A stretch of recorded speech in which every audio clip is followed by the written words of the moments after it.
السلام علیکم، امید ہے آپ سب لوگ خیریت سے ہوں گے۔ تو اب ہم شروع کرتے ہیں آدم علیہ السلام کے تیسرے بیٹے شیش علیہ السلام کا قصہ۔ حابیل کے قتل کے بعد شیطان نے قابیل کو گھر سے بھاگ جانے کا وسوسہ ڈالا، کیونکہ شیطان کو یہ چیز معلوم تھی کہ وہ حابیل کے قتل کے بعد آدم علیہ السلام کے پاس جا کر راہ حق پر آ جائے گا۔ چنانچہ اس شیطان نے قابیل سے کہا کہ اب تجھے تیرے ماں باپ یعنی اماں حوا اور آدم علیہ السلام زندہ نہیں چھوڑیں گے، تجھے مار ڈالیں گے، تو یہاں سے بھاگ جا۔ قابیل کو تو پہلے ہی اس بات کا خوف تھا، لہٰذا وہ یمن فرار ہو گیا اور وہاں رہ کر گمراہی کے راستے پر چل پڑا۔ وہاں اس نے شادی بھی کی، جن سے اولادیں کثیرہ بھی پیدا ہوئیں۔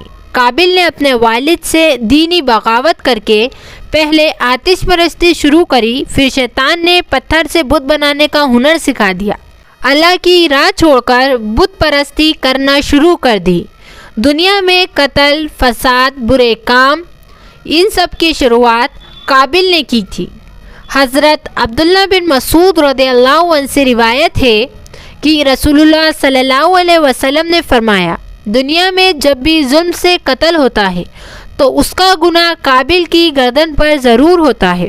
حضرت آدم علیہ السلام کو جب بیٹے کے قتل کی اطلاع ہوئی تو وہ بہت غمگین ہو گئے، کیونکہ حابیل بہت نیک، دھیمی لہجے میں بات کرنے والا اور نرم مزاج کا تھا۔ حابیل کے قتل کے بعد اماں حوا اور آدم علیہ السلام بہت اداس رہنے لگے اور بیٹے کو یاد کر کر گھنٹوں آنسو بہایا کرتے۔ اللہ سبحانہ و تعالیٰ نے ان کی تسلی کے لیے جبرائیل علیہ السلام کو بھیجا اور کہا جبرائیل علیہ السلام کو کہ یہ بشارت دو، یعنی اماں حوا کو جا کر اور آدم علیہ السلام کو جا کر یہ بشارت دو کہ ہم تمہیں ایسے فرزند سے نوازیں گے جس کی نسل سے محمد صلی اللہ علیہ وسلم یعنی آخری نبی پیدا ہوں گے۔ حابیل کی شہادت کی 5 سال بعد شیش علیہ السلام اس دنیا میں آئے۔ حضرت آدم علیہ السلام اور اماں حوا ان کی پیدائش پر بہت خوش ہوئے۔ اماں حوا نے آپ کا نام شیش علیہ السلام رکھا، جس کے معنی ہیں اللہ کی طرف سے بھیجا گیا خوبصورت اور خوبصورت تحفہ۔ حضرت آدم علیہ السلام اور اماں حوا کو آپ سے بہت محبت تھی۔ حضرت آدم علیہ السلام شیش علیہ السلام کو ہمیشہ اپنے ساتھ رکھتے۔ انہیں یہ علم ہو چکا تھا کہ یہی اللہ کے دین کو آگے بڑھائیں گے۔ حضرت آدم علیہ السلام جنت کے بارے میں آپ کو بتاتے، اچھے برے کی پہچان کرواتے، عبادت کی تعلیم بھی دیتے۔ اس کے بعد بعض روایتوں میں یہ بھی آتا ہے کہ طوفان نوح کے بارے میں بھی آدم علیہ السلام نے شیش علیہ السلام کو آگاہ کیا۔ حضرت آدم علیہ السلام کو شیش علیہ السلام سے بڑی امیدیں تھیں، کیونکہ ایک بیٹا تو قتل ہو گیا تھا اور دوسرا بیٹا شیطان کے بہکاوے میں آ کر برے کاموں میں اور بدکاری میں لگ گیا تھا۔ جب آدم علیہ السلام کی وفات کا وقت قریب آیا، تب آپ نے شیش علیہ السلام کو اپنا خلیفہ اور جانشین مقرر کر دیا اور وصیت فرمائی کہ اے میرے صادق بیٹے، میرے بعد تم اللہ کے نبی ہوگے اور تمہیں ہی اللہ کے دین کو پھیلانا ہے اور اللہ کے نام کے ساتھ رسول اللہ صلی اللہ علیہ وسلم کا بھی ذکر کرنا، کیونکہ میں نے اس وقت ان کا نام لکھا دیکھا تھا جب میں مٹی اور روح کے درمیانی حال میں تھا، اور پھر آسمانوں کی سیر کرائی۔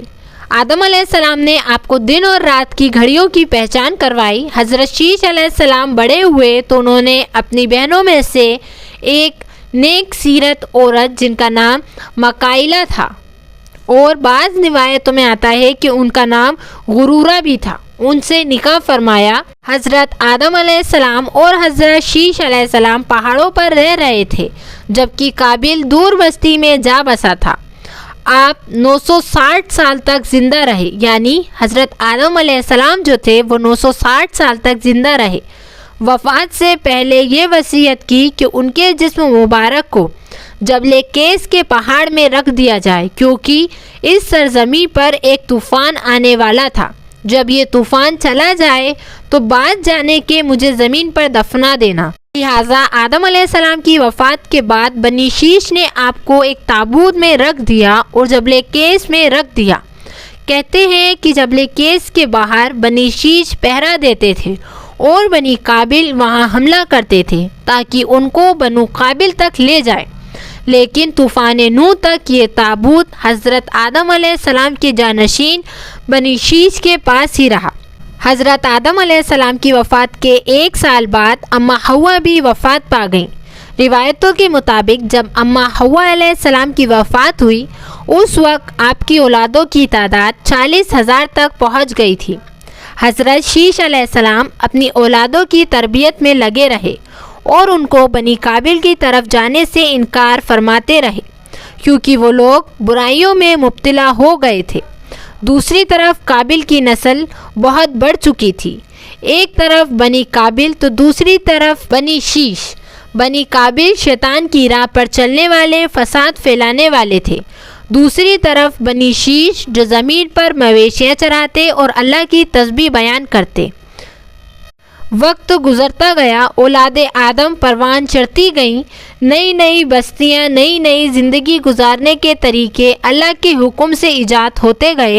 دوسری طرف بنی قابل اتنے سرکش ہو گئے تھے کہ وہ اکثر شیش علیہ السلام کی قوم پہ حملہ کرتے اور ان کے اناج وغیرہ لوٹ کر لے جاتے۔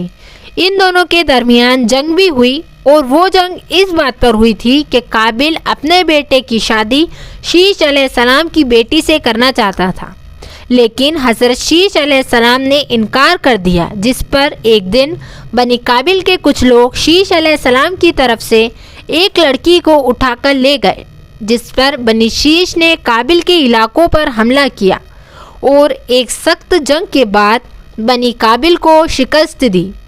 اس جنگ کے بعد ان کے علاقے کو تباہ کر دیا گیا، اس لڑکی کو رہائی ملی اور بعض روایت میں آتا ہے کہ بنی شیش اور بنی قابل کچھ وقت بعد ایک ہو گئے۔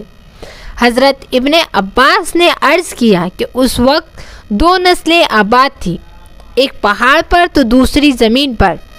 پہاڑوں کے مرد خوش شکل ہوا کرتے تھے اور عورتیں سیاہ تھیں، جبکہ زمین والوں کی عورتیں خوبصورت تھیں اور مردوں کے رنگ سانولے تھے۔ اب ابلیس نے اپنا کام شروع کیا، وہ انسانی شکل میں نرم شکلوں کے پاس آیا اور ایک شخص کا غلام بن کر رہنے لگا۔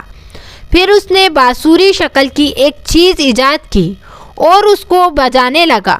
لوگ اس آواز پر لٹو ہو گئے، اس کے گرد بھیڑ لگا کر سننے کھڑے ہو گئے۔ کچھ وقت بعد وہاں میلہ لگا جس میں ہزاروں مرد اور عورتیں شامل ہوئیں۔ اتفاق سے اس دن وہاں ایک پہاڑی آدمی جو خوبصورت ہوا کرتا تھا وہ بھی آ گیا۔ اس نے میدانی عورتوں کے حسن و احوال کو دیکھا اور اپنے قبیلے میں جا کر ان عورتوں کا ذکر کیا، جس کے بعد پہاڑی لوگ کثرت سے میدان میں آنے لگے۔ اس طرح آہستہ آہستہ مرد اور عورتوں میں بات چیت ہونا شروع ہوئی، بدکاری، زنا اور برے کام عام ہونا چالو ہو گئے، جبکہ یہ کام حضرت شیش علیہ السلام کے دور میں حرام قرار کر دیا گیا تھا۔ ابن عباس رضی اللہ عنہ اللہ کی آیت کو کچھ یوں بیان فرماتے ہیں کہ اور سخت جاہلیت سے یہی مراد ہے کیونکہ ان لوگوں نے زمین میں فساد پھیلا رکھا تھا۔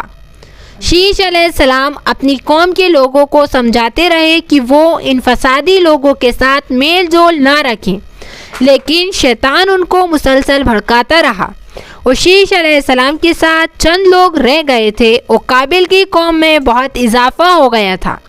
لوگ اسی طرح زندگیاں گزارنے لگے، انہوں نے آپس میں شادیاں بھی کریں جس سے ان میں آپسی اختلافات دور ہوئے۔ روایت میں آتا ہے کہ حضرت شیش علیہ السلام کی 33 اولادیں تھیں، جن میں سے آپ کے جانشین انوش بنے۔ پھر انوش کے یہاں کنان پیدا ہوئے، جن کی نسل سے حضرت ادریس علیہ السلام پیدا ہوئے۔ تو یہ تھا حضرت آدم علیہ السلام کے تیسرے بیٹے شیش علیہ السلام کا قصہ۔ اب ہم اس ویڈیو کے دوسرے حصے میں جانیں گے ادریس علیہ السلام کا قصہ۔ امید ہے آپ کو آج کا بیان اچھا لگا ہوگا۔ السلام علیکم ورحمۃ اللہ وبرکاتہ۔